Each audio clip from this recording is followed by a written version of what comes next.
మా పక్షము నిలిచి జయమిచ్చువాడవు.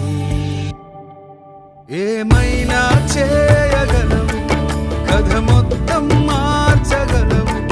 నీ నామముకే మహిమంతా తెచ్చుకొందువు. ఏమైనా చేయగలవు, కథ మొత్తం మార్చగలవు.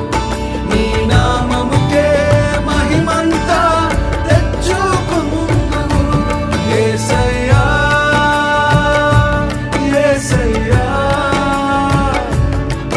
నీకే సాధ్యం. యేసయ్యా